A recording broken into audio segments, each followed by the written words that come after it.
The Taoists say that you shouldn't confuse the moon with a finger pointing to the moon. And what all that means is that the absolute is always something that transcends the finite frame that you place around your perceptions. So as soon as you start talking about it, representing it, making statues of it, or idolizing it, you lose your connection with the absolute, because you've turned it into something that's understandable and concrete.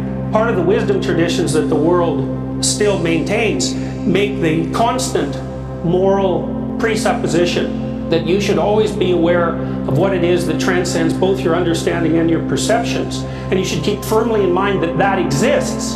Now, when people talk about God in the modern world, they tend to think about something that has more the characteristics of a being, and I suppose that's where most of the debate about religious reality comes in. But the idea that there's an absolute that's outside of your perceptual capacity seems to be merely a statement of fact, especially given what we know now about the nature of perception, that the phenomena always transcends the manner in which you frame it. We've also come to understand that not only does reality have multiple levels of existence, but in order to perceive it, you have to stand inside multiple frames. The world is made out of things you use and things that get in your way. You're always applying a frame like that to the world in order to simplify it enough so that you can understand it. And you're aided in this process by all sorts of processes you really don't notice. Because when you look at the world, you think, well, there are the objects, but there's 1,000 things going on before you make that judgment. The Taoists believe that the world, reality, is made up essentially of chaos and order. Chaos is all those things you don't understand. So I would say that chaos is all those things that exist outside of your perceptual preconditions.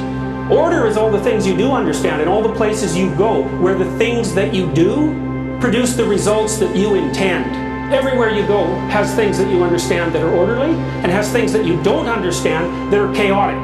And the chaotic things attract your attention because you already understand the orderly things. Your perceptions of people are erroneous at some level of analysis that you don't understand. It's conceivable that you're naive beyond belief and that everything you believed about yourself and other people up to that point is false. And when a revelation occurs that knocks out one of the walls that supports you, and you descend accidentally into chaos, you'll regard that as one of the worst experiences of your life. And the Taoists believe that the optimally meaningful life is to be found on the border between chaos and order. And when you're in a state like that, when you find things interesting and meaningful, time slips by you and you're no longer self-conscious.